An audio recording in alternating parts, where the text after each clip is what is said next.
500 গুণা 35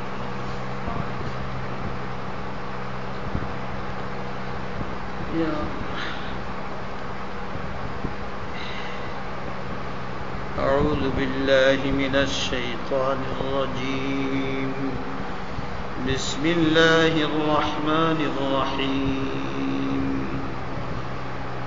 فما للذين كفروا قبلك مهطعين عن اليمين وعن الشمال عزين أيطمع كل امرئ منهم أن يدخل جنة نعيم كلا إنا خلقناهم مما يعلمون فلا أقسم برب المشارق والمغارب إنا لقادرون على أن نبدل خيرا منهم وما نحن بمسبوقين فذرهم يخوضوا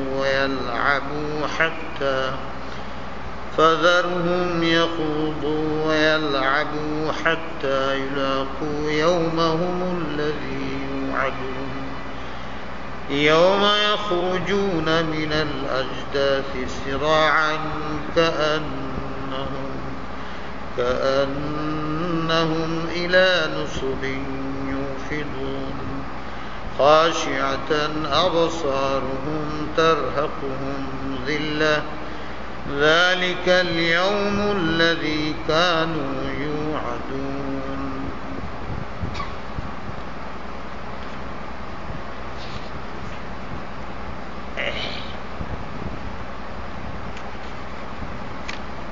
আল্লাহ পাক আমাদের তেলাওয়াত কবুল করুন, বুঝবার বুঝাইবার আমলের তৌফিক দেন। আগে আলোচনা হয়েছে কারা জান্নাতি হবে কারা জাহান্নামী হবে। আল্লাহ পাক আমাদের জান্নাতি বানায়, এর জন্য বলা হয়েছে জান্নাতি হইতে হইলে কি আমল করতে হবে। কয়েকটা বিশেষ আমলের কথা আছে। 1 নম্বর আমল ইমানের পরে সবচেয়ে আহাম, সবচেয়ে গুরুত্ব, সবচেয়ে আহাম তৈলে ইমান। ইমানের যত জিনিস যত আহাম আমাদের কাছে বেশি গুরুত্ব, ততই আমাদের কাছে এটা গুরুত্ব কম। আজীব জিনিস, এই জিনিসটা আমরা বেশি দামি, আমরা এটার দাম দেই না। মেসালান সবচেয়ে দামি হইল ইমান। যত আমল আছে দুনিয়াতে ভালো, সব আমল যদি মানুষে করে আর তার ইমান না থাকে, আর সব গুনার কাজ করে, সব একটাও আমল করে না, আর খালি গুনাহ করে, কিন্তু ইমান আছে। যে ব্যক্তি জীবনে কোনো গুনাই করে নাই, শুধু একটা ইমান আছে, সে শেষ পর্যন্ত নাজাত পাবে কিনা? হ্যাঁ,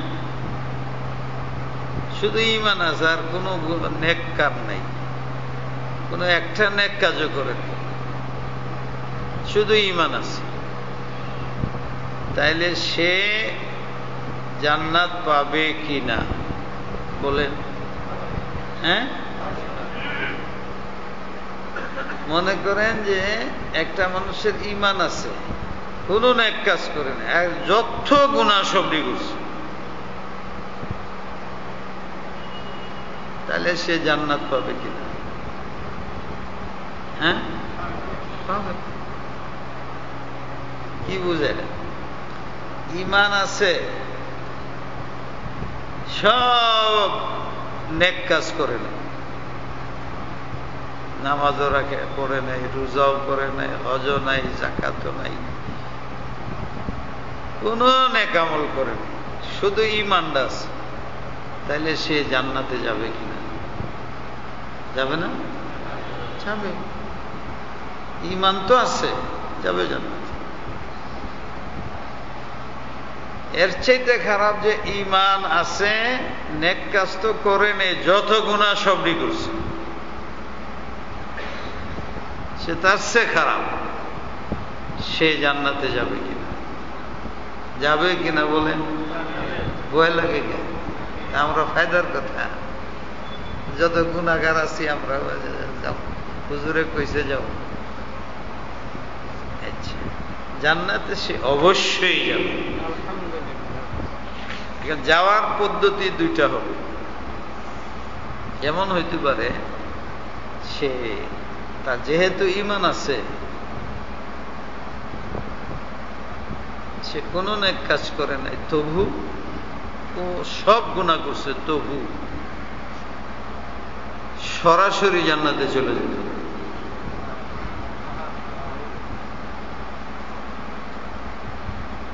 যে গুনাহগার সে যে অবশ্যই জাহান্নামে যাবে এটা নিশ্চিত না,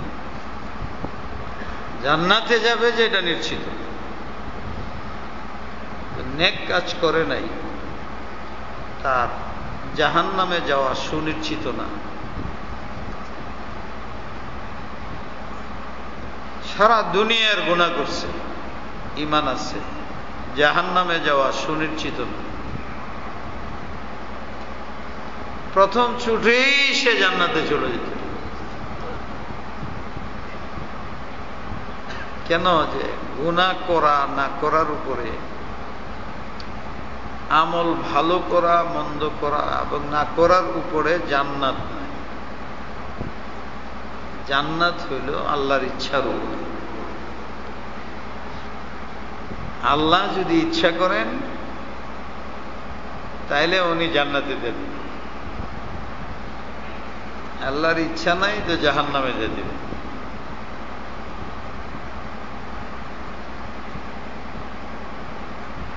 ঈমানকে উনি একটা মাধ্যম বানিয়েছেন। যদি ঈমান থাকে এটা হলো আল্লাহর আলামত, এটা তার সার্টিফিকেট। এটা পাইলে আল্লাহ ইচ্ছা করিয়া তাকে সব গুনাহ যা ছিল সব মাফ করে দিয়া, নেক কাজ করে নাই মাফ করে দিয়া জান্নাত প্রথম ছুটি দিয়ে দেবে। আল্লাহুম্মা জাআলনা মিনহুম, আল্লাহুম্মা জাআলনা মিনহুম, আল্লাহুম্মা জাআলনা। এটা বহুত বড় বিশারত আমাদের জন্য, কিন্তু ঈমানটা রাখতে হবে। 2 নম্বর তরিকা হইল, যদি ঈমান থাকে, নেক কাজ করে নাই কারণে অথবা গুনাহ করছে কারণে, সে কিয়ামতের আগে শাস্তি পাবে। কিয়ামত তো অনেক দেরিতে হবে। কিয়ামত হওয়ার আগ পর্যন্ত মৃত্যু মানুষটা কবরে পড়ে থাকবে, ওখানে তার শাস্তি হবে। আল্লাহ পাক আমাদের হেফাজত। তো যে পরিমাণ শাস্তি তার অপরাধের কারণে পাওয়া আল্লাহর কাছে বিধানে আছে, এটা শেষ বিচারের আগে হয়ে যাবে। মৃত্যুর সময় সাকারাত হবে, এইটার কারণে অনেক গুনাহ হবে। হাদিসে আছে, তুমি মুসলমান হওয়ার পরে রাস্তাতে হাইটে যাইতেছ, তোমার পায়ের মধ্যে একটা কাঁটা বিঁধে গেছে। আল্লাহ বলেন যে তার পায়ে যাতে কাঁটা না লাগে এটা আমার দায়িত্ব। সে তো জানে না এনো কাঁটা আছে, আমি তো সব জানি। সে যেহেতু আমার প্রতি ঈমান, আমার প্রতি বিশ্বাস, তার সার্বিক নিরাপত্তা সিউরিটি করা এটা আমার দায়িত্ব। তার পায়ে কাঁটা লেগে গেছে, এর জন্য তার গুনাহ থাকলে মাফ করে দিবে, গুনাহ না থাকলে তার দারাজাত বুলন্দ করে। এখন একটা কথা, যে আল্লাহ তো জানার কথা, কিন্তু যে কাঁটা পড়ে রয়েছে এটা না লাগলেই তো পারত, এর মনটা ঘুরাই দিত, এই রাস্তাতে না যেত, যাইতে সময় পাওটা আস্তে রাখতো, দেখতো কাটা আছে কিনা। এটা সব তো আল্লাহ পারতেন, আল্লাহ করেন নাই, আল্লাহ করেন নাই। আল্লাহ এনে কাটা রাখছেন এটাও জানে, পায়ে লাগবে এটাও জানে, তার পায়ে লাগুক এটাও আল্লাহ চায়। কেন? যাতে লাগে, তার জন্য একটা গুনাহ মাফ করে দিতে পারে, তার জন্য দারাজাত বুলন্দ করে দিতে পারে। মানুষের স্বভাব, আপনারও স্বভাব, আমারও স্বভাব। যত অপরাধী হয়, একটা ছাত্র যদি শুনি অসুস্থ হয়েছে, মনটা দুর্বল হয়ে যায়, যে আজকে খুব মন খারাপ, যারের সামনে বেশি তার সাথে রাগ করতেছি। আর ঘটনাক্রমে আজকে বাহিরেরও লোক হয়েছে, কথা কই নাই, আইলেই যা মন খারাপ। কেরে? আমার কাছে খবর গেছে, আর আজকেই শুনছি, শোনার পরে মনটা এমন খারাপ লাগছে, কি মাদ্রাসা চালাই, কি ছাত্র বানাইলাম, কি উস্তাদ বানাইলাম। খতমে বুখারীর দিনের পরে একটা মানুষ বেহুশ হয়ে গেছে, কোনো কারণে। খতমে বুখারীর কারণে হয়েছে না কি জানা নাই, হয়েছে। পরের দিন সারাদিন বেহুশ হয়ে গেছে, সে মাদ্রাসা। এরপরে তারা হাসপাতালে নিয়ে গেছে, এক হাসপাতালে কাজ নেই তো আরেক হাসপাতালে নিয়ে গেছে। 3-4 দিন ঘুরে পরে একটু ভালো হয়েছে, আজকে আমার সামনে এসে। তুমি কই থাকো, আমলে দেখা করো না। কান্দে কান্দে বা কি হয়েছে? বলো তো আমি তো ওই দিন বেহুশ। পরের দিন সোমবার তো সারাদিনই বেহুশ ছিল, জ্ঞান ছিল না। পরে হাসপাতালে গেছি, পরে আরেক হাসপাতালে গেছি, পরে ভালো হয়ে যায় না, কলজাটা একেবারে চূর্ণ বিচূর্ণ। কি বলবো? মাদ্রাসায় একটা মানুষ অসুস্থ, আর এইরকম অসুস্থ বেহুশ, তারা হাসপাতালে নিতে হয়েছে, 2-3-4 দিন হাসপাতালে রাখতে হয়েছে। এরপরে ঘুরছে। খতমে বুখারী কবে হয়েছে? আজকে। কতদিন এলো? 5-7, 1 সপ্তাহ, 2 সপ্তাহ হয়েছে। হ্যাঁ, 2 সপ্তাহ পরে আমার সামনে এসে।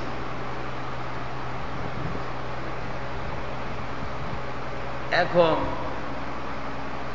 এক তো হলো আল্লাহর কথা, আল্লাহ আমার জিজ্ঞেস, উমর ফারুক চিল্লাইতেছিলেন, রাষ্ট্রের কোন জায়গাতে খবর আছে যে কুত্তা মেরেছে।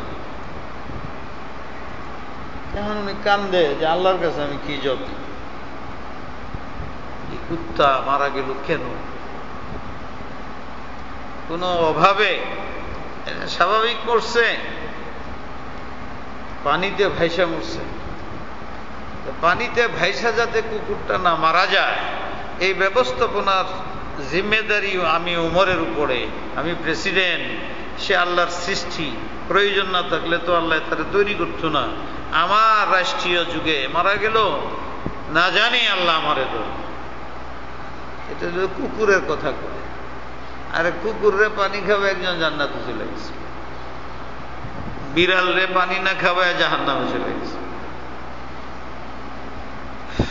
তাহলে আল্লাহর কাছে দেয়, আল্লাহর কাছে দেয়, নিজের মনের কাছে দেয়, আল্লাহর কাছে দেয়। মনটা কিরম করতেছে, কি মানুষ তৈরি করলাম? আমার নিজের মনের, আমার মনের কাছে প্রশ্ন, কি তৈরি করলাম? আরেকটা প্রশ্ন আল্লাহর কাছে, এটা আসল। আল্লাহ মাফ করে দিতে পারে, আর আমি মনেরে বুঝাই নিতে পারি, কিন্তু আপনারা কি করবেন?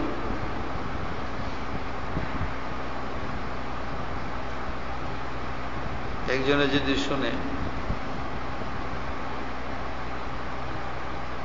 হুজুরের কিছুই খবর নেই, হুজুরের মাসার ছাত্র, হুজুরের মাসার উস্তাদ বেহুশ হয়ে পড়ে রয়েছে, কোনো খবরই মরে গেলে কি হইতো, তার মা বাপে কইত খবর হুজুরে জানা। আমার তো কমপক্ষে মাসার ছাত্র শিক্ষক যেটি যাত্রাবাড়ি তার সম্বন্ধে জানতে হইব, গরিব পয়সার প্রয়োজন দিতে হইব, আমার একটা লোক পাঠাইতে হইব, নিজে যাইতে হইব, না যাইতে পারি একটা লোক পাঠাইতে হবে, বা গ্যাস এটির খবর রাখতে হবে আমার। আমি তো মসুল, দুনিয়ার মানুষে আমার সম্বন্ধে কি ধারণা নিবে। পরে যখন আমি মানুষের কাছে ওয়াজ করবো যে গরিবরে দেখো, অসুস্থ হইলে তার সেবা করো, সেবার এই লাভ এই ফায়দা, এটি যখন আমি বলতে থাকবো তখন যারা বসে থাকবে জানে মাঝ একটা ছেলে বিপদ করে মরিয়েছে, হুজুরের খবর নাই। তো উস্তাদ হাসপাতালে পড়ে রয়েছে বসে, হুজুরের খবর নাই। কিছু না বললে তো মনে মনে করবো মুখের মধ্যে কথা আছে, কাজের মধ্যে নাই। বদনাম তো বড় গাছে লাগে, বাতাস লাগে কোথায়, এই জন্য মনটা খারাপ। এরকম কেমন একটা কথা হইল, এতটি মানুষ রাগটাগ করছে। যে রুগী হে আমারে বোঝায় ভদ্র আছে, তাহলে হুজুর মাদ্রাসার মধ্যে ভর্তির কাজ চলছে, তো ছাত্র উস্তাদরা ভর্তির কাজ করতেছে, এই জন্য ব্যস্ততার কারণে আপনারা জানাইতে পারেন।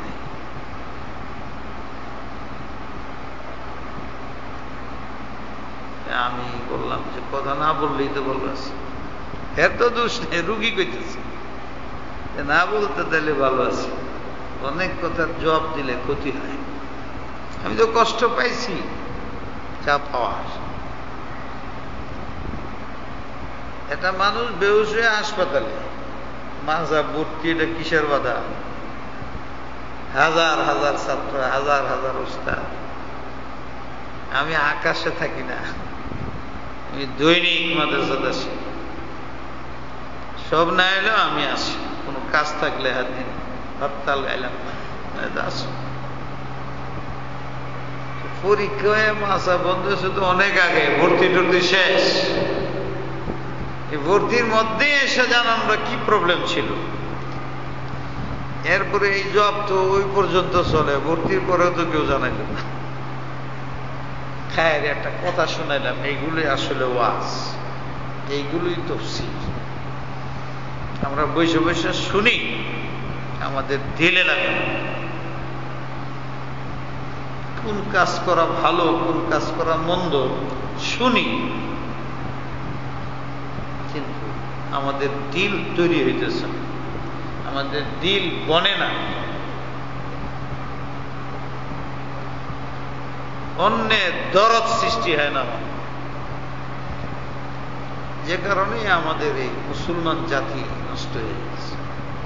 আপনারা তাফসীরে বসে রয়েছেন, যদি আমার পরিচিত না হইতেন তাহলে বলতাম না, বললে মানুষে খারাপ পেয়েছে। আপনারা চিন্তা করে দেখেন দরদ কতটুকু আছে।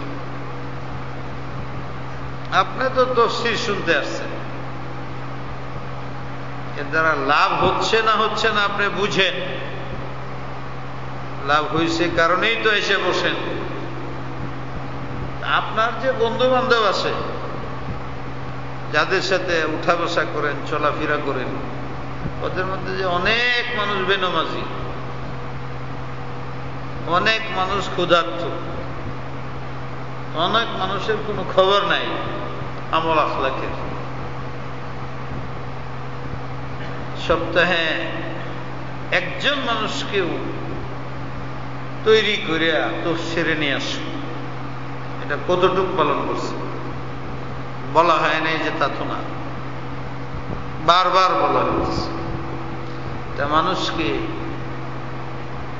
দিনের দিকে নেওয়া, অনেকে চেষ্টা করছে, খবরও আছে, দেখাও হয়, বলে যে হুজুর আপনার তাফসীরে অমুকে বসে উনি আমাকে একদিন নিয়ে আসছেন, এরপরের থেকে আর আজ পর্যন্ত তাফসীর ছাড়ি না। তাহলে বোঝা গেল মেহনত করলে কাজ হয়। একটা না হাজারো ঘটনা আছে।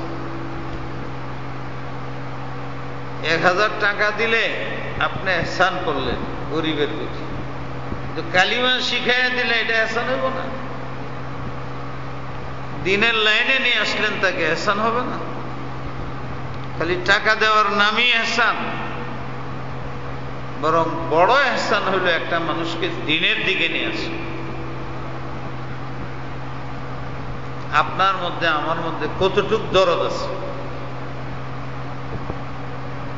কতটুক তার প্রতি আমার আকর্ষণ মেহনত আছে, দেখা যায়। শুনি বুঝি, আমি আমার নিজকে ছাড়া আর কাউকে বুঝি, সবকিছুই ভণ্ডল হয়ে যায় আমার স্বার্থের বাইরে গেলে, সবকিছুই শেষ হয়ে যায় আমার যদি কষ্ট হয়। আমার তখন আর কাউকে, কারো পিছনে মেহনত করতে মনে চায়।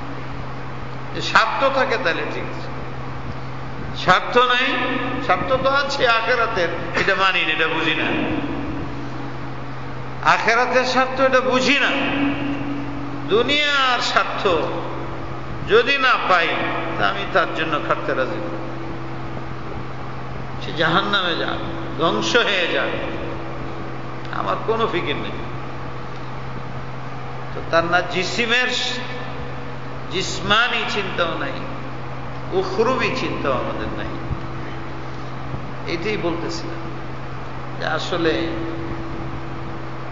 দিল বানাইতে পারতেছি না, আমাদের দিল তৈরি হইতেছে। চিন্তা করেন, একটা কুকুর মরে গেছে তো উনি একটা প্রেসিডেন্ট হইয়া চিন্তা ভাবনা করতেছে।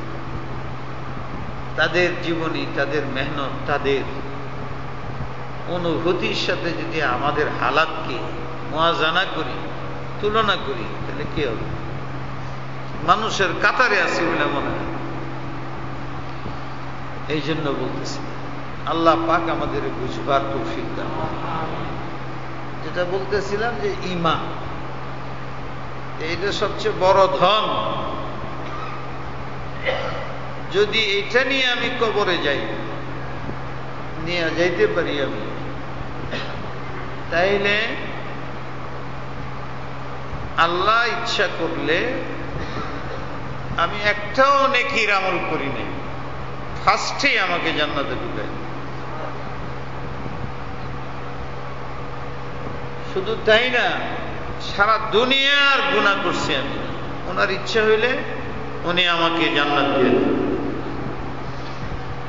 অবশ্যই আমি জান্নাত পাব।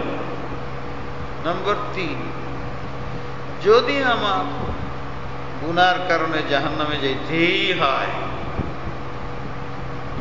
তাইলে আমার বরজখী জিন্দেগিতে আমার শাস্তি হবে, যতদিন আমি কবরে আছি, হাসরের বিচারের আগ পর্যন্ত। হাসরের বিচারের আগ পর্যন্ত যে বিশাল দীর্ঘ সময় আমি থাকব সিজ্জিনে, কবরের সাথে সম্পর্ক থাকবে, এতে যে আমার উপরে শাস্তি হবে, এই টাইমের মধ্যে মনে করেন যে 1000-এর মধ্যে 1000ই মাপ হয়ে যাবে। বরজখী জিন্দেগিতে তার কষ্ট হবে, সাকারাত হবে, গুনাহ মাফ হবে, পায়ে কাটা লাগলে গুনাহ মাফ হয়ে যায়। এই বরজখী জিন্দেগি মূলত আল্লাহ রাখছেন বান্দার প্রতি নেহায়েত দয়া এবং মায়ার জন্য। সাথে সাথে বিচার করে, যদি এই যে আমাদের দেশে দ্রুত ট্রাইব্যুনাল হয়েছে নাকি একটা, আজকে অপরাধ, কালকে বিচার, পরশুদিন জেল, মৃত্যুর সাথে সাথে যদি আমার বিচার হইত, আমি কবরে গেলাম, আমার বিচার টিচার হইয়া জান্নাত বা জাহান্নাম লম্বা হয়ে যেত, আর জাহান্নামে চলে যেত। আল্লাহ রাব্বুল আলামিন বড় দয়া, বড় মায়া। মানুষকে মায়া করবে না তা কাকে মায়া করবে? এই কোটি কোটি কোটি কোটি বৎসর তিনি বরজখী জিন্দেগি রাখছেন, দুনিয়ার চেয়ে অনেক বেশি। এই দীর্ঘ বরজখী জিন্দেগি মানে শেষ বিচারের আগে, মৃত্যুর পরে, এই সময়ের মধ্যে দেখা যাবে অনেক মানুষ যে সাকরাত, মৃত্যু যাতনার যে কষ্ট, এতেই তার যে শাস্তি আল্লাহর বিধানে ছিল কেটে গেছে, এরপরে সে জান্নাত ছিল। এই ফাঁকেতে দেখা যাবে আরেকজন হয় নাই, এর আরো মনে করেন 10 বছর থাকতে, 10 বছর শাস্তি কষ্ট হবে, এরপরে মাপ পেয়ে যাবে। এরকম করতে করতে করতে করতে যখন দেখা যাবে, আমার মনে হয় যে ঈমানওয়ালারা একজনও বাকি নেই, প্রায় শেষ। আল্লাহ তখন কিয়ামত করে যখন বিচার শুরু করবেন, তো দেখা যাবে যে 1 কোটি মানুষের মধ্যে একটা মুসলমান বেরোবে।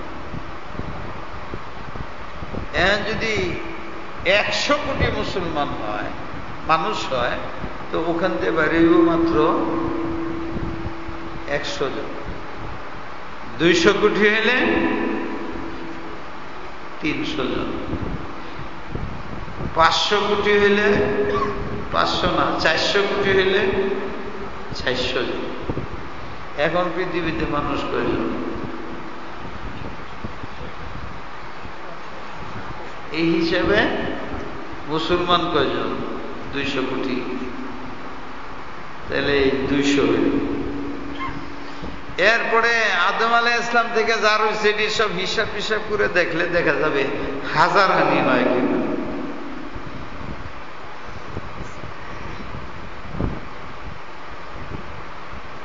শেষ পর্যন্ত বরজখী জিন্দেগিতে দেখা যাবে সব মুসলমান বরজখী জিন্দেগিতে পিটা পুটা মায়ের খায়া টায়া, বিচারে যখন গেছে তো তার ফাইল এত বছরের সাজা হয়ে গেছে, এত বছরের সাজা হয়ে গেছে, এত বছরের সাজা হয়ে গেছে, এত বছরের সাজা হয়ে গেছে।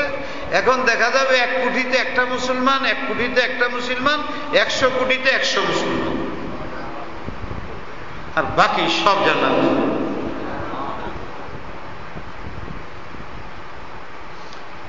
হযরত রাসূল পাক সাল্লাল্লাহু আলাইহি সাল্লাম একদিন এটা বলছিলেন, না আমার কিচ্ছা না। হুজুর আলাইহিস সালাম একদিন বলছেন, মানুষ অনেক জাহান্নামে যাবে।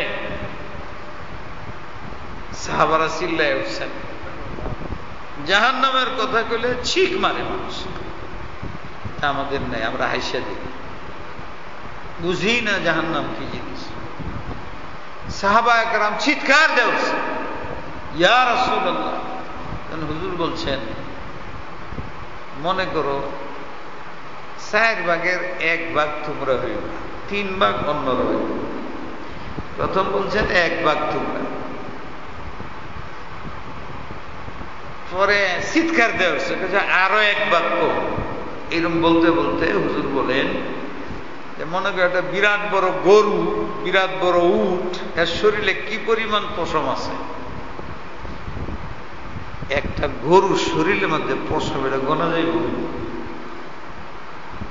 এটা গোনা যাইব না। আল্লাহ আজি এই ঘোষণাটা যে করতেছে, এমন একটা উপমা দিতেছে, এটা ঘোষণাটা এটা গোনা যায়। হুজুর বলেন এটা বিশাল বড় গরু, এর শরীরের মধ্যে যে পরিমাণ পশম আছে, এর মধ্যে যদি একটা সাদা পশম থাকে, ওই একটা হবে মুসলমান আর বাকি সব হবে আজুজ মাজুজের দল। হ্যাঁ, আমি চিন্তা করি যে কুরআন হাদিসের মধ্যে তো অনেক জায়গায় আল্লাহ বলছে 1 লাখ, 2 লাখ, 5 লাখ, 20 লাখ হিসাব রাখছে, কিন্তু মুসলমানের সংখ্যা কি পরিমাণ জান্নাতে যাবে এটার পরিমাণ বলেন। পরিমাণ না বললে উনি বলতেছেন একটা গরুর শরীরের মধ্যে যে পরিমাণ চুল থাকে, এই পরিমাণ সব আজুজ মাজুজ জাহান্নামীর দল হবে, আর একটা মনে করো চুল একটা মুসলমান যাবে। তো এটা কারা হিসাব করবে? আর যারা আরবি গ্রামার জানে তারা জানে যে আল্লাহ যখন কোনো বিষয়ে বদলা, চায় ভালো হোক মন্দ হোক, হিসাব করে না, এখানে একটা ঘুর তথ্য থাকে। ঘুর তথ্য থাকে। এটার অর্থ কি? অনেক অনেক কত, এটা আল্লাহ বলে,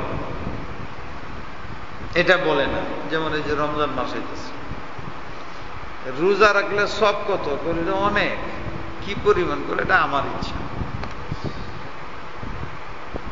আমার ইচ্ছা কি? অন্যগুলো 1 কোটি, এটা 100 কোটি বলে আমি এটা বলবো না। 200 কোটি এটাও বলবো। কত যে অনেক, কেমন অনেক, এটা আমার হাতে দিব, আমি জানি। তা আপনি যে মহান, তাহলে বাকি রেখে দিব? বান্দার আশা পুরা পূরণ করে আরো বেশি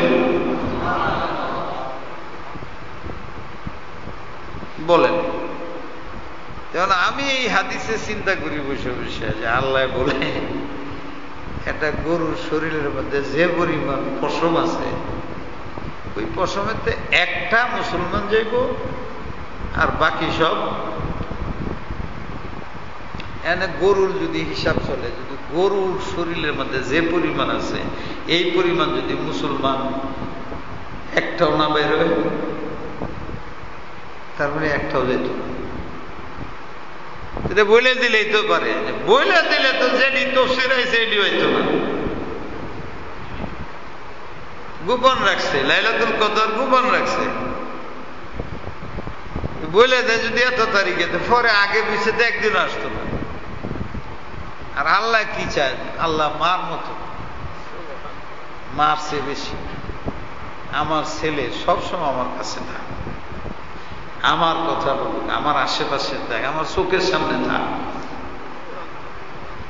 তো আল্লাহ চায় বান্দা যেন সবসময় মসজিদে আয়, সবসময় যেন নামাজ পড়ে, সবসময় জিকির করে, সবসময় আমার কথা স্মরণ করে। এটার জন্য তদবির কি? ওই যে বলে রাখছে একজন যাইব, তখন চিন্তা আমি নি 100 পশমের মধ্যে একটা চুল যাইব, একটা চুল পরিমাণ মুসলমান, একজন মুসলমান যাইব, এটা যদি আমি হয়ে যাই, এই ভয়ে বা এই দরদে মসজিদ আসব। শোনা আছে ঘটনা লেখছেন ইমাম গাজালি রহমতুল্লাহ আলাইহি নকল করছেন যে হযরত উমর ফারুক রাদিয়াল্লাহু তাআলা আনহু বলে, যদি হাসরের ময়দানে আল্লাহ ঘোষণা করেন সব যত মানুষ আছো আদম আলাইহিস সালাম থেকে নিয়ে আজ পর্যন্ত সব জান্নাতে যাও একজন ছাড়া, এই ঘোষণা হইল। এখনো একজন কে নাম লয় নাই আল্লাহ, একজন বাদে সব জাহান্নামে যাও। একজন কে প্রশ্ন হবে, নাম আসবে, বলেনি, খালি বলছে প্রথম ঘোষণা সব জাহান্নামে যাও, সব জান্নাতে যাও, একজন জাহান্নামে যাও। হযরত উমর কাঁপে ওঠে, আল্লাহ জানি না এই একজন আমি হই কিনা, এই ভয়। শত শত কোটি মানুষ সব জান্নাতে যাও, সব জান্নাতে যাও একজন ছাড়া। হযরত উমর বলেন যে আমার ভয় এই লোকটা আমি হয়ে যাই। আবার যদি আল্লাহ ঘোষণা করেন সব জাহান্নামে যাও একজন ছাড়া, হযরত উমর বলেন আমার ধারণা এই একজন আমিও হইতে পারি। আল ইমান বাইনাল খাউফি ওয়ার রিজা। তো আল্লাহ পাক বলেন এটা ঘুর তথ্য, বান্দা তখন চিন্তা করবে। আর আল্লাহ চান যে আমার বান্দা বারবার আমার কাছে আসো, আমার কথা মনে করুক, আমার কথা স্মরণ করুক। এই জন্য মূল অঙ্কটা বলেন, মূল অঙ্ক বলে দিলে হারাইবে, তাইলে আর তুমি তালাশ করবে। এই মাদ্রাসা ছাত্রদের যে পরীক্ষা দেয় করে, নতিজা বের করে, যতদিন না বাইর হয় তারা ঘুরতেই থাকে। কে পাস করলো, কে ফেল করলো, কে পাস করলো, কে ফেল করলো, চিন্তা ঘুরতেছে ঘুরতেছে, যে দেখে শেষ, আর নাই। আল্লাহ পাক আমাদের বুঝবার তৌফিক দান। এই বরজখী জিন্দিতে 3 নম্বর হইল, এটা আল্লাহ পাক ইচ্ছা করলে সবাই রে জান্নাতে দিয়ে দিবে। এক, যে গুনাহ করো, যত নেকি একটাও না করো, তার ঈমান আছে। 4 নম্বর 2, বরজখী জিন্দেগিতে আল্লাহ মাফ করে যান। নম্বর 3, ওই যে কোটি কোটি মানুষের মধ্যে একজন জাহান্নামে যাবে, এটা আল্লাহ ফয়সালা করবেন। ফয়সালা করার পরে এটা জাহান্নামের ফয়সালা হয়ে যেতেছে, তো না আল্লাহ মধ্যে সময় দিবে, কে আসো, কার বন্ধু বান্ধব, উস্তাদ, ছাত্র, মুরিদ জান্নাতি হইছ, কেউ হাফেজ আছো, তোমরা সুপারিশ করার যাকে অধিকার দিলাম তারা সুপারিশ করবে, তারা সুপারিশ করবে, হাফেজরা সুপারিশ করবে, আলেমরা সুপারিশ করবে, এতিমরা সুপারিশ করবে, নবীরা সুপারিশ করবে। এই সুপারিশিতে মনে করেন যতটি জান্নাতে গেছে এসে বেশিটি জান্নাতে যাবে। আল্লাহ রহমতে খুদাবন্দি বাহানামি জুয়ান, রহমতে খুদাবন্দি বাহানামি জুয়ান। খালি বাহানা করে আল্লাহ জান্নাতে নেওয়ার চেষ্টা করে।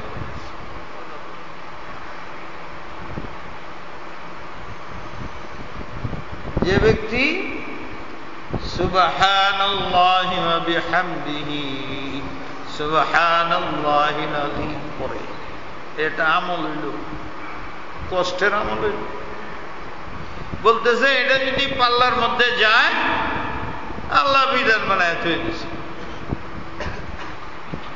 তাহলে হ্যাঁ জান্নাতে ছিল। কি কঠিন আমল হইল, সবসময় করা খুব সময় লাগে, কঠিন।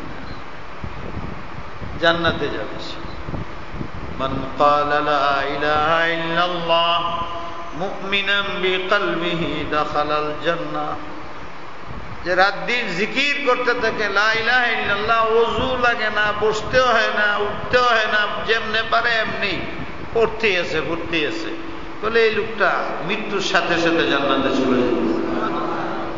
এটা খুব কঠিন কাজ, কঠিন কাজ। কুকুররা পানি খাওয়াইছে, জান্নাত যাচ্ছে, এটা খুব কঠিন কাজ। আর দিন আল্লাহকে খুশি করা খুবই সহজ। মাকে যেরকম খুশি করা, ছোট্ট বাচ্চা কেমনে খুশি হয়, বেশি টাকা লাগে না, আমি তো খুশি করি, পকেটে 2টা চকলেট লেগে, রাগারাগি খান্দাকান্দি দৌড়াদৌড়ি দিতেছে, এসে খুশি, চকলেট দিলাম, খুশি।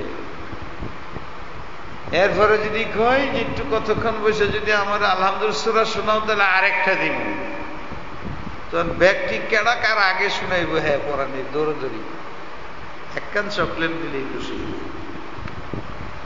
আল্লাহরে চকলেটও দৌড়,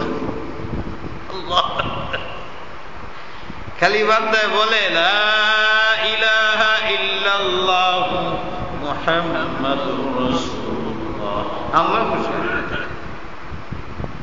আল্লাহ খুশি। এত সহজ, আল্লাহকে খুশি করা এত সহজ। তো আল্লাহ সকলকে অনুমতি দিবেন, এক এক উসিলায় আল্লাহ পাক শাফাত কবুল করে যাবেন। এই জন্য অনেক মানুষ আছে আমাদের মধ্যে, বড় বড় বুজুর্গরা বলবার চায় না, আবার মাঝে মাঝে ভুলে গেছে, আসলে শেষ পর্যন্ত কেউ জাহান্নামে যাবে। আল্লাহ ঘুরায় গেরা ধমকে টমকে ঠেলা ঠোলা দেয়া সাসপেন্ড করে পিটায় পোটায়। এটার অর্থ যদি এই মনে করেন যে আজ থেকে তাহলে শুইলাম বিসমিল্লাহ বলে, সামান্য অংশ থাকবে, সামান্য অংশ থাকবে যেটা এই 100 ভাগের 1 ভাগও হবে না, এগুলো জাহান্নামে যাবে। কিন্তু আল্লাহ জানে, আমার মনে হয় কাফেরদের যে জাহান্নামের এরিয়াটা হবে ওইটা দিব।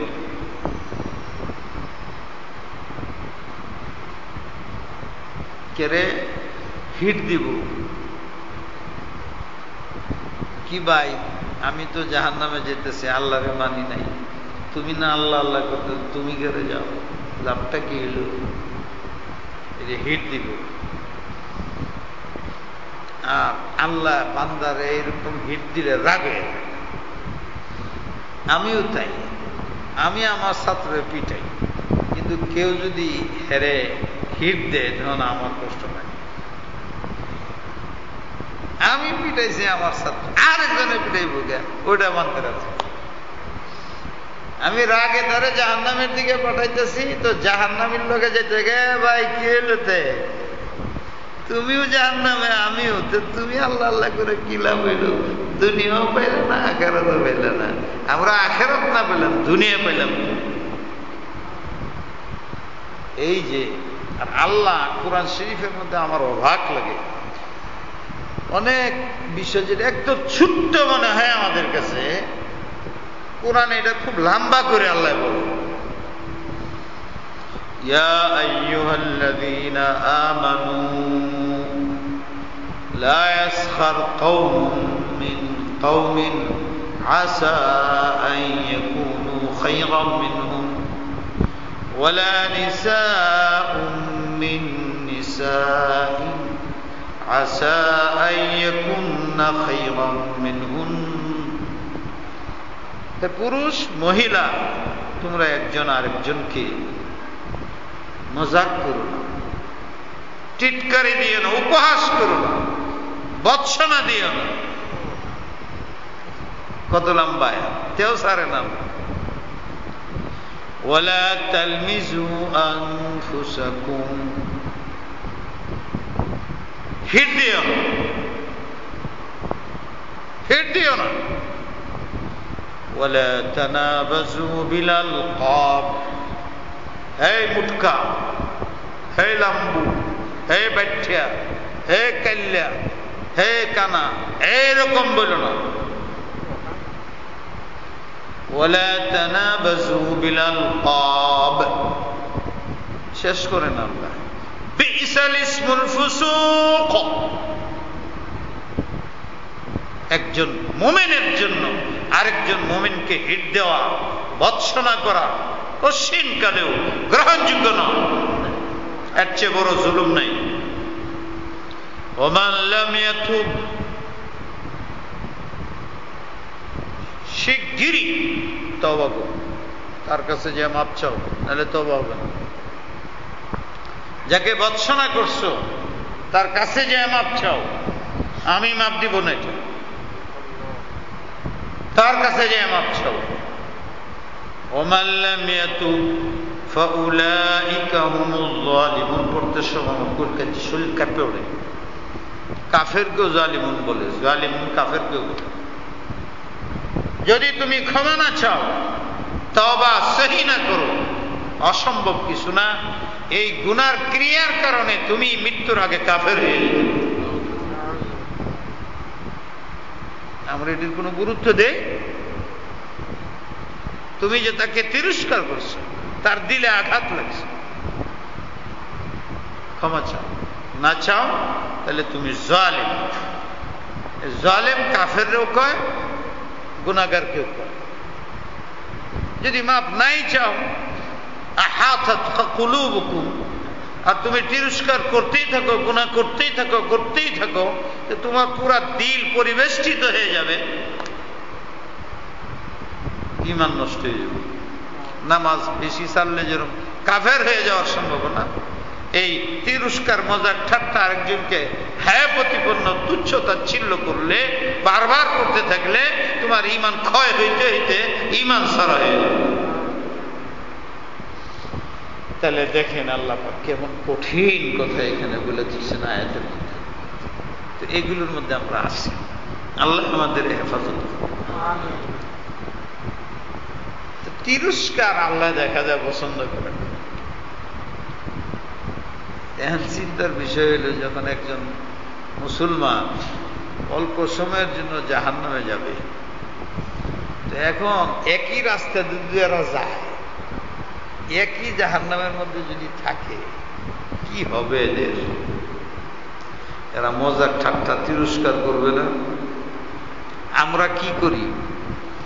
জেলের মধ্যে বয়ে রয়েছে, আর ভাই আপনি হুজুর মানুষ জানি, আমরা সুরসুরটা আমরা এলাম, আপনার কারণ কি? এই যে সবাই বলতে পারি, কারণ তো একটা বলতে হইব। হ্যাঁ ভাই আমি দিনে, আরে না ভাই, আছে আরেক দলে এইটা, এই যে হিট দিব মোল্লাগিরি রমিয়া। ইমাম গাজালি রহমতুল্লাহ আলাইহি এটা লিখছেন, এই জন্য বলছি আমার সাহস নেই। বহুত আল্লাহ শুন লিখছেন যে এরকম ঘটনা ঘটবে। যখন জাহান্নামীরা জাহান্নামের দিকে যেতে থাকবে, এনে কিছু মুসলমান যাইতেছে, তখন জাহান্নামীরা এই মুসলমানদের বলবে, হ্যাঁ কি লাভ হইল, কি ব্যাপার, তোর বান্দা পেরেশানি করবে যে আল্লাহ এরা আমাদের দুনিয়াতেও মজাক ঠাট্টা করলো এই ইমানের কারণে। আচ্ছা যাই আসিন খারাপ করছি, ইমানটা তো আসিন। আল্লাহ জাল্লা শানুর কাছে তার ফরিয়াদ, আল্লাহর কাছে খবর যাবে যে মুসলমান যারা, এদেরকে এরা মজাক ঠাট্টা করতেছে, তিরস্কার করতেছে। আল্লাহ বড় গাইয়ুর, আত্মসম্মান বুদ্ধি। আল্লাহ বলবেন এদেরকে ফিরে নিয়ে আসো, জাহান্নামীদের জাহান্নামে যেতে বলো, ওদেরকে ফিরে নিয়ে আসো। পরে কি হবে? সব দিনে বাপ করে দেয় আল্লাহর ইচ্ছা। এই জায়গার মধ্যে এসে ইবনুল কাইয়িম জাওজিয়া তো বলেই ফেলছে, বাস এইটুকুই আযাব, এরপরে ব্যাকটেরিয়া আল্লাহ জান্নাত। হ্যাঁ তো সলফি মানুষ বলে, বড় আলেম হুজুর। আর এক জায়গায় আমি করলাম, হযরত থানভী রহমতুল্লাহ আলাইহি মলফুজাতের মধ্যে লিখছেন कि बात कहने की तो है नहीं, मगर यूं मालूम होता है कि बिलाखिर अल्लाह ताला सारे मुसलमानों को माफ करके जन्नत देगा। और उन्हें बोलते कथाटा तो बोलाम ना, বলিয়া যায় আমারও মাঝে মাঝে এরকমই লাগে, নিজের অবস্থা চিন্তা করি, বুঝলা, অনেক কাজই তো করলাম, কিন্তু যখন একা বসে চিন্তা করি তখন বুঝি না, সম্ভব না। আমাদের এই যুগেরও অনেক বুজুর্গান, এই জন্য বুজুর্গানের দিনের ঘটনাবলী খুব পড়তে হয়। গত রাত্রে এক বুজুর্গের ওয়াকিয়া ঘটনাবলী পড়ছি, সারা রাতে 1 মিনিটও ঘুমাইনি, পড়তেই আছে। পড়ার পরে আমার নিজের চিন্তা হইল, যেটা একদম ইয়াকিনের সাথে আপনাদের বলতেছি, যদি এই যে বুজুর্গ, এই যে ওনার যে এই যে জীবনী, ওনার যে এই যে ঘটনাগুলি, ওনার আমলের, ওনার ইমানদারি, ওনার আখলাক, ওনার সবর ধৈর্য, এইটার সাথে যদি আমারে তুলনা করে আল্লাহ বিচার করে, তাহলে সম্ভব না, তাইলে জান্নাতে যাওয়া সম্ভব না।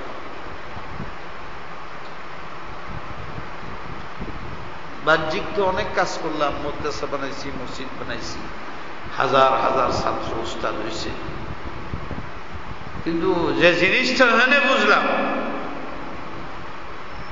ওইটাই যদি মাপকাঠি হয় বুজুর্গের, ওইটাই যদি মাপকাঠি হয় আল্লাহর পূর্বতের, তাহলে আমি পারব, হিসাবে আসবো না।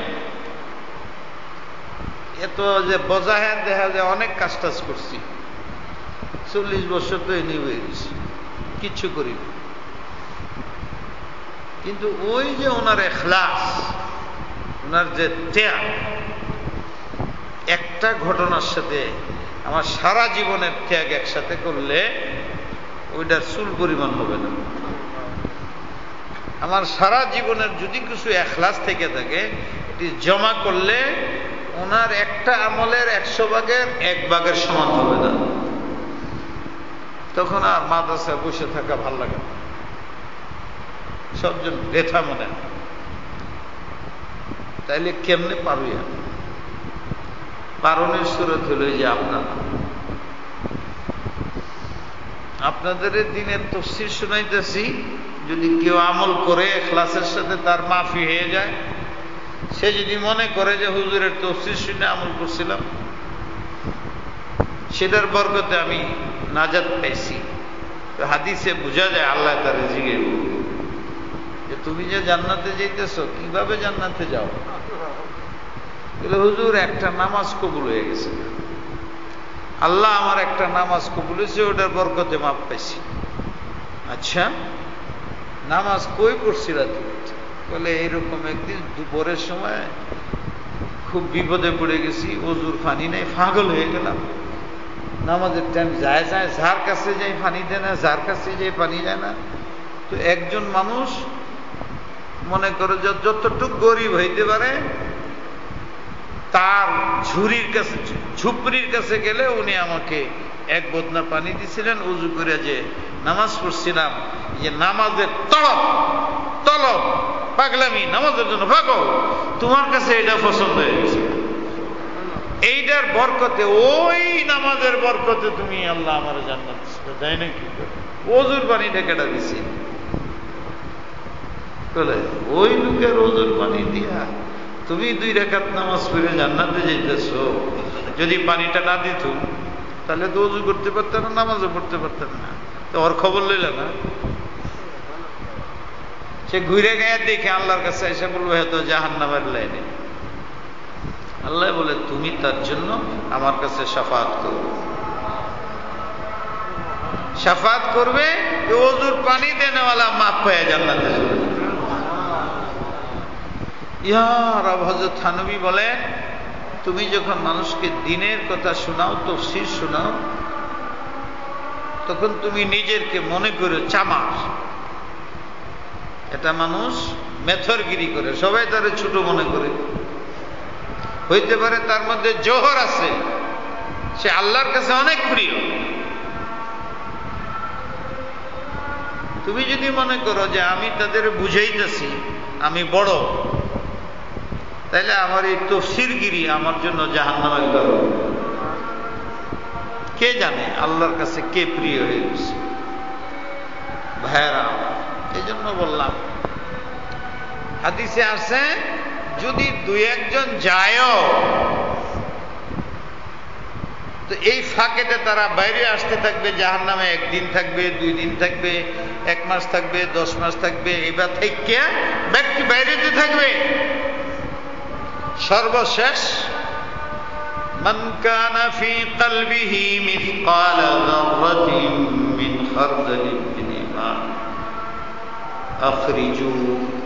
আখরিজু মান কানা ফি কলবিহি মিসকাল যাররাতিন মিন ঈমান। হে ফেরেশতারা, যাও, অনুপরিমাণ, যেটার ভাগ করা যায় না, এই পরিমাণ ঈমান যার মধ্যে আছে ওরে নিয়ে জান্নাতে লয়ে যাও। ওইটুকের কারণ। এরপরেও একটু থাকবে যেটা বুঝাই যায় না এটা কি আসলে ঈমান নাকি। মাঝে মাঝে চক্করে ওঠে, আবার কালা। আকাশের তারা দেখলে হঠাৎ দেখা যায়, আবার নাই। রাস্তার মধ্যে যে বাতি জ্বলে, দূরের থেকে দেখলে হঠাৎ দেখা যায়, আবার নাই। ফেরেশতা এটা ভাও করে কুলাই যাচ্ছ না, যেটি সব সব বাতি নূর ভাসতেছে, একেবারে জাররা পরিমাণ, এটিকে তো ফেরেশতারা বাইর করে লয়ে আসবে। কিন্তু যে ফাঁকেতে যে মাঝে মাঝে শক্তি ওটা, এটি তো নাই, বুঝে নাই ফেরেশতারা, এটি রয়েই থাকবে। আল্লাহ বলবে সব শেষ, যারা শাফাত করে বাইর করছো শেষ, বলে হয়। আর নাই কর না, আরো আমি নিজে বের করি, যদি তোমাদের জানা নাই আছে ঈমান ধরতে পারো নাই। এদের নাম হবে তুলাকা, উতাকাউল্লাহ। উতাকাউল্লাহ যত পরিমাণ মানুষ এই পর্যন্ত প্রথমে জান্নাতে গেছে, সুপারিশে জান্নাতে গেছে, ফেরেশতা সব মিলায় যে পরিমাণ গেছে এর চেয়ে আরো অনেক ডবল ডবল ওই যে ঈমান দেখা যায় না, বুঝে না, আল্লাহ নিজে বের করেন। এইটির শরীরে লেখা থাকবে এই জায়গাটার মধ্যে, উতাকাউল্লাহ, যে আল্লাহ সাধারণ ক্ষমার মাধ্যমে, এদের আমল টামল কিচ্ছু নাই, আল্লাহ দয়া করে সাধারণ ক্ষমার মাধ্যমে জান্নাত দিয়েছে। সুবহানাল্লাহ কইছেন, ঠিক আছে না? আলহামদুলিল্লাহ কওয়া ঠিক না, কারণ এটা তো দাগ হয়ে গেল। এরা জান্নাতে যাবে কি ভাই? ও তোমার চিহ্ন লাগায়, আমল নাই, উতাকাউল্লাহ, সরব, ও তুমি আচ্ছা আচ্ছা, ও ভাই আচ্ছা আচ্ছা, এরকম করবো। হ্যাঁ, তার কষ্ট লাগে, এরা বুঝতেছে আমরা সব বাজেঙ্গার। তারা আল্লাহর কাছে, আল্লাহ আনছো, মেহরবানি করে জান্নাত দিছ, এর মানুষে যে খালি মাথার ভেঞ্চায় এনে যে চিহ্ন লাগিয়ে রয়েছে, মোহর লাগিয়ে রয়েছে, উতাকাউল্লাহ, এদের কোনো আমল নাই। তখন আল্লাহ জাল্লা শানুহু জান্নাতে কোনো মনের ব্যথা রাখবেন না, এই জন্য এইটা দাগ মিটাই দেবে। কি বুঝাইলাম? যে ঈমান এত দামি জিনিস,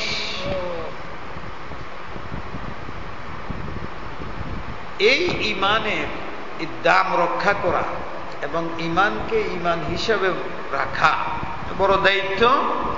তো ঈমানের পরে সবচেয়ে বড় আল মুসাল্লিন ইল্লাল মুসাল্লিন, নামাজ। আমি বলতেছিলাম ঈমান যে এত দামি সারাদিনে একবার মনে হয়নি। অনেক মানুষ আছে 1 বছরে একবার মনে হয় না। দামি জিনিস মনে হয় না। এরপরে 2 নম্বর দামি জিনিসটা হলো নামাজ। ওয়াজিফা বাদ দেয় না, কিন্তু নামাজ পড়ে না। ইল্লাল মুসাল্লিন, যে নামাজ পড়ে, দায়েমি নামাজ পড়ে,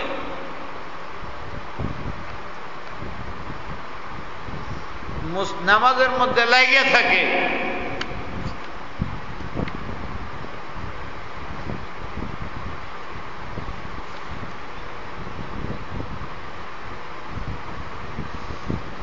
বুঝলেন? নামাজি, এবং এমন নামাজি 5 ওয়াক্তের নামাজ পড়ে, দায়েম থাকে, তার দিলও নামাজে থাকে, দাওয়ামের সাথে নামাজ পড়ে, আলাদা আলাদা নামাজি। শুধু নামাজি হইলে হবে না, দায়েমি নামাজি হইতে হবে। তাহলে এটা হইল 2 নম্বর আহাম সে আহাম আমল। শোনাচ্ছে, দেখেন কত মুসলমান দুনিয়ার মধ্যে নামাজ কয়জনে পড়ে। এক ইহুদি বলে যে তোমরা জুমার দিন যে লোকগুলো মসজিদে এসে জুমার নামাজ পড়ো, যেদিন মুসলমানরা এই পরিমাণ মানুষ ফজরের নামাজে শরীক হবে, ওই দিন সারা পৃথিবী মুসলমানদের হাতে আছে। তাহলে হ্যাঁ বুঝতেছে,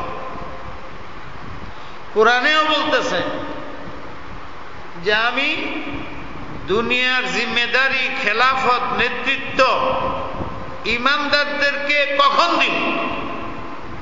যখন তারা নামাজি, আকসার নামাজি হয়। তারা যদি নামাজি হয়ে যায় তাইলে দুনিয়ার জিম্মেদারি তাদের দেব। আর যদি তারা নামাজ ছেড়ে দেয় তো তাদের মধ্যে, আর যারা নামাজ পড়ে না কাফের, তাদের মধ্যে কোনো ফরক নাই, বিধায় দুনো দল সমান। এখন রাষ্ট্রীয় ক্ষমতা মুসলমানদেরকে দেওয়া আর কাফেরদেরকে দেওয়া আমার দৃষ্টিতে বরাবর।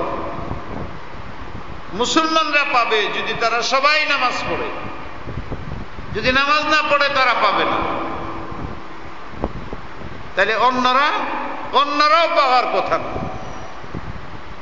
কারণ রাষ্ট্রীয় ক্ষমতা পাবে যারা নামাজ পড়ে।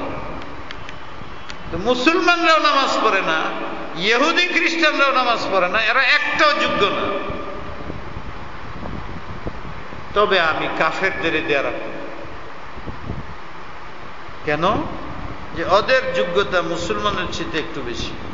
কেমনে? যারা নাফরমান বেশি, এরা নাফরমান বেশি, আমার লোক হয়ে আমার বিরোধিতা করে। ওরা আগের থেকে আমার বিরোধী, তারাও বিরোধিতা করে।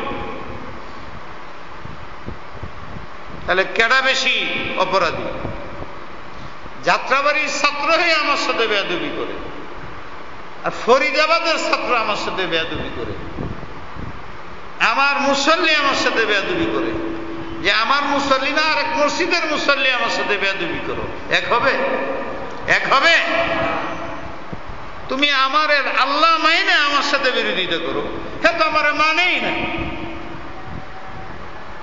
তাহলে দেখা যায় তাদের পাওয়ার কারণ বলো, তারা অপরাধী তরিকা রাষ্ট্র চালাবে, এটা ওরা পারবে। মুসলমান রাষ্ট্র চালাইতে হইলে নামাজি হইতে হবে, তা না হইলে আরো ক্ষতি করে ফেলাবে। যেমন সারা পৃথিবীর মধ্যে মুসলমান বেনামাজিরা যেখানে রাষ্ট্র চালাইতেছে, কাফেরদের চাইতে ক্ষতি করতেছে বেশি, কাফেরদের চাইতে ক্ষতি করতেছে। আল্লাহ আমাদেরকে বুঝবার তৌফিক দিন। এর নামাজ কটায়? আমি তো আজকে অন্য কথাই কই এলাম বেশি।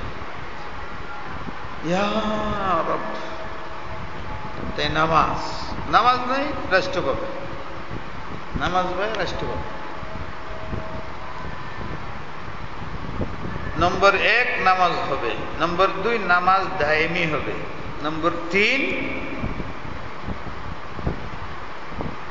যাকাত, ফিতরা, কুরবানি এটি তো দিবেই। এছাড়াও গরিব দেখলে, এতিম দেখলে, নিশ্চয় দেখলে তাদের দয়া করবে, ইহসান করবে। মিথ্যা কথা বলবে না, হাসরের ইয়াকিন করবে, আল্লাহর আযাবের ভয় তাদের দিলে থাকবে, নিজের যৌনতা হেফাজত করবে। এই হল সেই ব্যক্তি যারা জান্নাতে যাবে। আমাদেরকে এই আমলগুলো করতে হবে। এই আয়াতের মধ্যে বলার পরে আল্লাহ বলেন, ফামা লিল্লাযীনা কাফারু কিবালাকা মুতিঈন আনিল ইয়ামিনি ওয়া আনিশ শিমালি ইযিন আয়াতমাউ কুল্লু ইমরিইন মিনহুম আন ইউদখালা জান্নাতা নাঈম। তুমি তাদেরকে দ্বীনের দাওয়াত দিতেছো, জান্নাতের পথে ডাকতেছো, মেহনত করতেছো, কষ্ট করতেছো, সবকিছু করতেছো। তারা প্রতিবাদী হয়ে চতুর্দিক দিয়ে তোমার কাছে আসে, এরা জান্নাতে যেতে পারবে না। জান্নাতে কারা যাবে? এই যে 5-6 ধরনের মানুষ। কাফেররা জান্নাতে যেতে পারবে না। কেন? যারা কাফের, কাফের হইছে বাইরে পড়ে থাকো, নবী দাওয়াত করতেছে তোমরা কবুল করো না, তারে হিট দেওয়ার জন্য চতুর্দিক দিয়ে তোমরা তাকে বের দাও, নানান কথা বলো। কি হইল? তারা তোমার দিকে আসে, কাফের হওয়া সত্ত্বেও ডান দিকে বাম দিকে চতুর্দিক দিয়ে তোমাকে বেষ্টন করে। তারা কি ধারণা করে যে তারা সবাই জান্নাতে যাবে? তোমাকে মানা ছাড়া, তোমার অনুসরণ ছাড়া, তোমার অনুকরণ ছাড়া। আল্লাহকে রাজি রাখতে হবে, নবীর সুন্নত পালন করতে হবে। আল্লাহকে রাজি করার জন্য আল্লাহ রসুলের সুন্নত পালন করতে হবে। তবেই সে জান্নাতে যেতে পারবে। এটা হলো মোট কথা। আরো ছোট্ট করে কইলে আল্লাহ রাজি হইল। আল্লাহকে রাজি করতে হইলে তার নবীকে রাজি রাখতে হবে সাল্লাল্লাহু আলাইহি ওয়াসাল্লাম। তো আল্লাহ রেজা নবী আলাইহিস সালামের সুন্নতের ইত্তিবার মাধ্যমে হয়। এরা সেটা করে না। কেন তোমার চতুর্পাশ দিয়া ডাইনে বামে তোমার কাছে আসে, আইসা তোমাকে কষ্ট দেয়। আয়াতমাউ কুল্লু ইমরিইম মিনহুম আইয়ুদখালা জান্নাতা নাঈম কাল্লা ইন্না খালাকনাহুম মিম্মা ইয়ালামুন। কাল্লা, অসম্ভব। কেন? নাফরমান, নাশুকর। ইন্না খালাকনাকুম মিন তুরাবিন সুম্মা মিন নুতফাতিন সুম্মা মিন আলাকাতিন সুম্মা মিন মুদগাতিন মুখাল্লাকাতিন ওয়া গায়রি মুখাল্লাকা ওয়া নুকিররু ফিল আরহামি মা নাশা মিন মাইন দাফিক ইয়াখরুজু মিন বাইনি সুলবি ওয়াত তারাইব। সে চিন্তা করছে, আজকে সে মঞ্চে বসে থাকে, ইমাম হয়ে গেছে, খতিব হয়ে গেছে, মন্ত্রী হয়ে গেছে, মিনিস্টার হয়ে গেছে। আসলে সে কে? ইন্না খালাকনাহুম, আমি তাদেরকে সৃষ্টি করেছি, মিম্মা, কিসের মাধ্যমে, কোন পদার্থের দ্বারা তারা জানে। সুবহানাল্লাহ, তারা জানে। মিম্মা ইন মাহিন মিম্মা ইন দাফিক ইয়াখরুজু মিন বাইনিস সুলবি ওয়াত তারাইব। আমি যে কত কুদরত, মার ভিতরে আকর্ষণ তৈরি করছি, বাপের ভিতরে আকর্ষণ তৈরি করছি, দুনিয়ার ভিটামিন থেকে তার ভিতরে রক্ত তৈরি করছি, বীর্য তৈরি করছি, বীর্যের ভিতরে আমি ক্রিয়া রাখছি। এটা যখন উত্তাল প্রবণতায় আসে, টিকতে পারে না, তখন সে স্ত্রী তালাশ করে, স্ত্রী স্বামী তালাশ করে। এটি সব আমার কৌশল। কৌশল আমার কৌশলের মাধ্যমে মাটি, ওই ভিটামিন, ওইটা খাওয়ায়া রক্ত বানায়া স্বামীর ভিতরে উত্তেজনা সৃষ্টি করি, মার ভিতরে বাপের স্ত্রীর ভিতরে উত্তেজনা সৃষ্টি করি, যৌবন আনি, সেই যৌবনের কারণে তাদের ভিতরে বিবাহ হয়, সেই বিবাহের পরে তাদের মিলন হয়, সেই মিলন, সেই এই নাপাক। দুনিয়াতে অনেক নাপাক আছে, এটা আমভাবে দেখা যায়, বদলে গেলে পাক হয়ে যায়। বুঝছেন? বদলে গেলে পাক হয়ে যায়, ও বদলে গেলে নাপাক হয়ে যায়। যখন খানাটি আমরা পেটে ভরি, এটি পাক না না পাক, এটা ভিতরে যায় মেশিনের মধ্যে, এটা ফিনিশিং করার পরে এটা পাক হয় না নাপাক হয়ে যায়? নাপাক হয়ে যায় না? আবার যদি এটা পানির মধ্যে ছেড়ে দেন, বদলে যায়, নাপাক নাপাক হয়ে যায়। ফায়নাদারে নিয়ে মানুষে ফুলকপির মধ্যে ফেলায় আছে, ওইটা হয় না বদলা টদলা রস হয়ে আবার এটার মধ্যে পাক হয়ে যায়। এগুলা মারা কায়দা বানাইছে, পাক বদলে পাকের মধ্যে একটা যদি দেখা গেলে একটা বিড়াল পড়ে গেছে লবণের মধ্যে, এটা ওইটার মধ্যে থেকে লবণ হয়েছে। আখের রসের মধ্যে পড়ছে কত কি ফসা ইঁদুর, এটার মধ্যে রস হয়ে পাক হয়েছে, শরীয়ত থেকে পাক হয়েছে। কিন্তু বীর্য এমন একটা জিনিস, এটা বদলে থাকে কিন্তু পাক হয় না। এত না, অন্য জিনিস তো পাকরে নাপাক করা যায়, নাপাকরে পাক করা যায়, কিন্তু বীর্য এমন নাপাক, এটা শরীরে পেশাব নাপাক বের হয়, কিন্তু সারা শরীর ধুইতে হয়, রক্ত বের হয়, সারা শরীর ধুইতে। রাজি, এক ফুটা বাইরে হয়েছে বীর্য উত্তেজনার মাধ্যমে, সারা শরীর না বলে কিরম না পাকি। আল্লাহ কয় যে মাহিন, যত নাপাক পৃথিবীতে আছে সবচেয়ে বেশি নাপাক, মুবালাগার অর্থ যত নাপাক ব্যাগ একসাথে করলো এটার মতো নাপাক। এটা এমন নাপাক, এটা বাইরে হলে কোরআন শরীফ পড়া হারাম না যায়, হাত দেওয়া তো নাই, মুখ দিয়ে ভরাও নেই, ওযু গেলা ভরণ যায়। কিন্তু যদি ওইটা হয় তাহলে তোমার মুখ দিয়ে কোরআন শরীফ পড়ন যাবে না, কেরে করলে কোরআনের পাক জিব্বাত লেগে যাবো না, এমন না পাক। মিন নুতফাতিন, মিন বদলিল মিন নুতফাতিন সুম্মা আলাকাতিন সুম্মা মুজগাতিন, এই যে বদলিতেছে, যত বদলে তত না পাক। এইটা দিয়ে তোমাকে আমাকে আল্লাহ সৃষ্টি করছেন,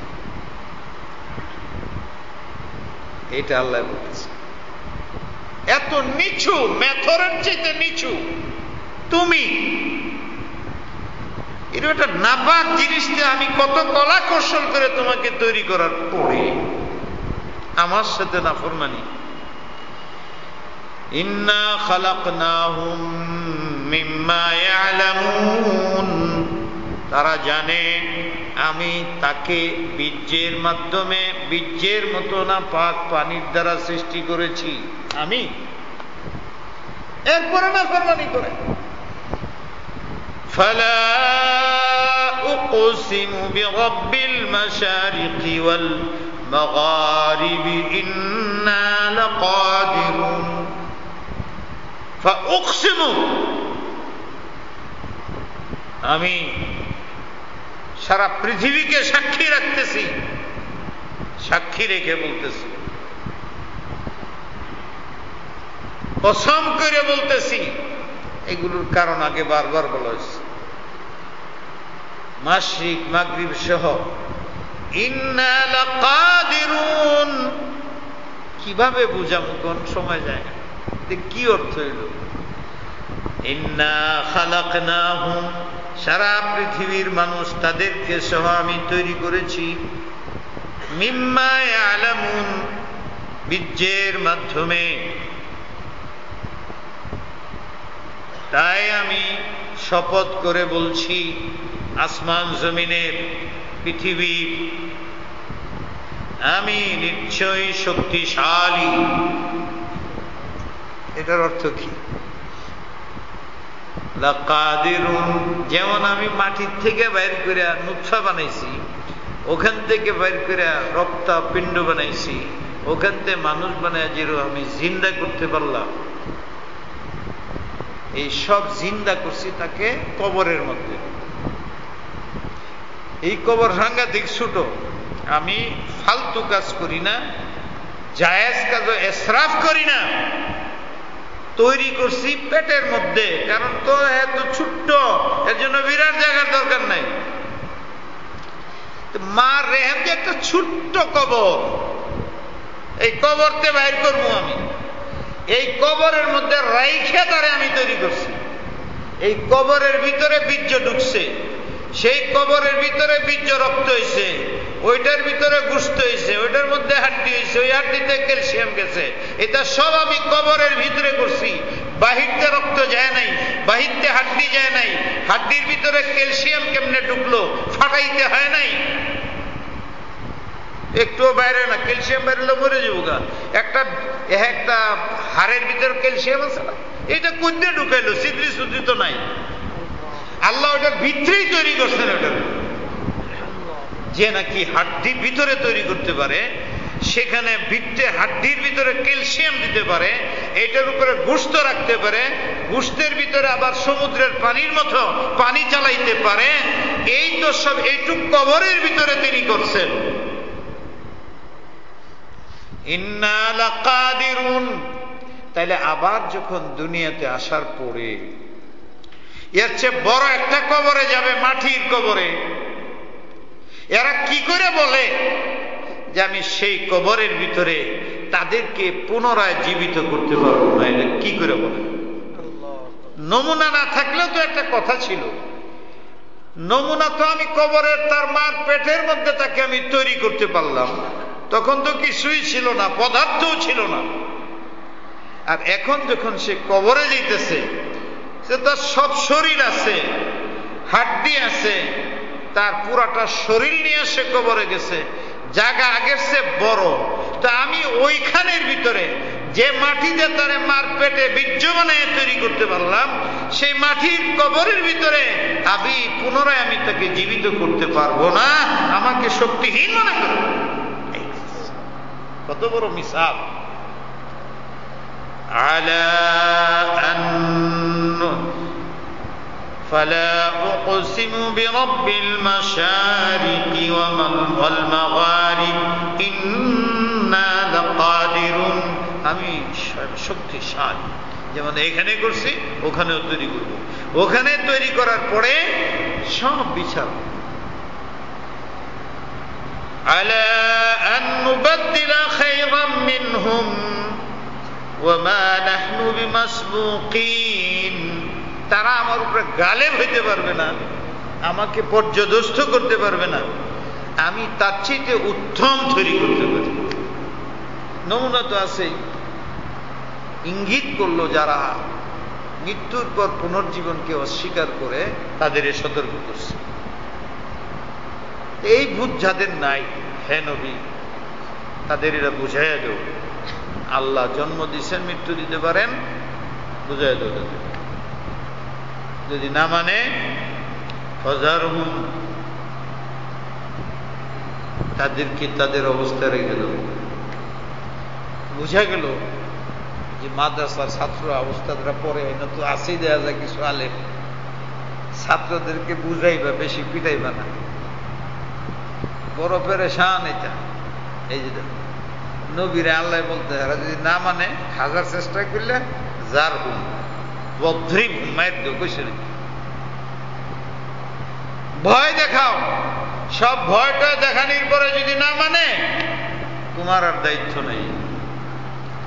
ফাযারহুম ইয়াখুদু ওয়া ইয়ালআবু, তাদের কথা তারা বলো, যা বলার তারা বলো, দুনিয়ার খেলা খেলো।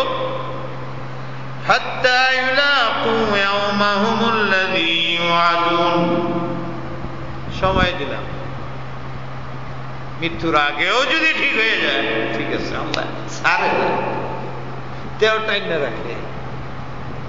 আল্লাহ বলতে পারে তাহলে তুমি সরে যাও, আমি এদের ধ্বংস করে দিই। যেমন আগের উম্মতের বেলায় এরকম। এই পর্যায়ে যখন আল্লাহ রাসূলরা পারতেন না, তখন আল্লাহ রাসূল আল্লাহ বলতেন তোমরা সরে যাও, আমি ধ্বংস করে দিচ্ছি। কিন্তু আমাদের রাসূলকে সাল্লাল্লাহু আলাইহি ওয়াসাল্লাম ফাযারহুম ইয়াখুদু, কথা কাটাকাটি, বচন ভঙ্গি, যা ইচ্ছা তারা করুক, এই তাদের খেলা খেলুক, যাই করতেছে এটা খেলা, আজকে আছে কাল নেই। হাত্তা ইউলাকু, মৃত্যু পর্যন্ত ছাড়ো, এরপরে কিয়ামত পর্যন্ত ছাড়ো, মৃত্যু পর্যন্ত এটি শেষ হয়ে যাবে। এরপরে কিয়ামত যখন আসবে আসল খবর ইয়াওমাহুমুল্লাযী ইউআদুন, যে সময়ের, যে দিনের কথা, যে সময়ের কথা, কিয়ামতের কথা, এবং ছোট কিয়ামত, মৃত্যু যখন আসবে তখন বুঝবে। কমপক্ষে ইয়াওমা ইয়াখরুজুনা মিনাল আজদাসি সিরান, ওই দিন তো অবশ্যই তাদের সামনে আসবে। মৃত্যুকে তো বিশ্বাস করে, মৃত্যুর পরে পুনর্জীবন বিশ্বাস করে না, এটাও বুঝবে। আর আসল বুঝা বুঝবে হাসরের ময়দানে, যেদিন ইয়াখরুজুনা মিনাল আজদাস মিনাল কুবুর, যার যেখানে কবর সেখান থেকে তারা উঠবে দ্রুত হাসরের ময়দানে উপস্থিত হবে। কাআন্নাহুম ইলা নুসবিন ইউফিদুন, যেমন আড্ডাখানা থাকে, মানুষ সব টেলিভিশন দেখবার যায়, দৌড় পারে, গান হইতেছে, মানুষ গানের পিপাসু ওইদিকে দৌড় করে, মূর্তি পূজকরা মূর্তি পূজকের দিকে দৌড় করে, ঈদের দিন যেখানে ঈদের জামাত হয় ওইদিকে দূর বেড়ে যায়, নামাজের সময় মসজিদের দিকে দূর বেড়ে যায়। ওদিন আল্লাহ যখন ডাক দিবেন ময়দানে হাসরে, জার্জির কবর থেকে উঠে দ্রুত সেখানে যাবে। খাশিয়াতান আবসারুহুম খাশিআতান আবসারুহুম, লজ্জায় ভয়ে কষ্টে ভীত সন্তুষ্ট, মাথা নিচু থাকবে, চক্ষু নিচু থাকবে। তারহাকুহুম যিল্লাহ, চতুর্দিকে তাদের বেষ্টনী করবে যত ধরনের অপমান অপদস্থতা। যালিকাল ইয়াউমুল্লাযী কানূ ইউআদুন, বলা হবে এটাই সেই দিন যেদিনকে তোমরা স্বীকার করতে না। মকসুদ হইল এই, কাফের তো কাফের, আমরাও তো কাছাকাছি। এই দিনের সম্মুখে শুধু কাফেররা হবে না, আমাদেরও হইতে হবে। আল্লাহ পাক আজীব, সাথে সাথে সব বলেন। জান্নাতীদের কথা বলছেন, জাহান্নামীদের কথা বললেন। উদ্দেশ্য, আল্লাহ কোনো স্বেচ্ছাচারী না, জালিম না। আসল কথা জানি না আল্লাহ কি করবেন, বাকি শরীয়তে বলেন ওই দিনের ফয়সালা আল্লাহর হাতে। তিনি কি করবেন তিনি জানেন, আমাদেরকে তিনি এই বলছেন যদি নামাজ পড়ো, রোজা রাখো, হজ করো, যাকাত দাও, পাক সাফ থাকো, 10 ভাইকে দিনের দাওয়াত দাও, তাহলে তোমাকে আল্লাহ বুকে নিবেন, চুমা দিবেন, নাইলে লাঠি দিয়ে জাহান্নামে ফেলাইবেন। এই দুইটাই আমাদের চিন্তা করতে হবে। আল্লাহ আমার জন্য আলাদা কিছু করবেন আইনের বাইরে, এটা ধারণা করা ঠিক না। যদি কিছু করেন সেটা আল্লাহ নিজস্ব ব্যাপার, আমরা জানি না। মকসুদ হইল এই নিয়ামত হাসিল করতে চাও তাহলে এই কাজগুলো করো, আর বঞ্চিত হইতে চাও তাহলে বঞ্চিত হইবা। আমিও চাই না, তোমরাও চাও না। তাই শয়তানের ধোঁকার থেকে, নফসে আম্মারার ধোঁকার থেকে নিজেকে বাঁচাও এবং দ্বীনের পথে চলে আসো। আল্লাহ পাক আমাদের আমলের তৌফিক দান করেন। আল্লাহুম্মা সাল্লি ওয়া সাল্লিম ওয়া বারিক আলা সাইয়্যিদিনা ওয়া আলিহি ওয়া সাহবিহি।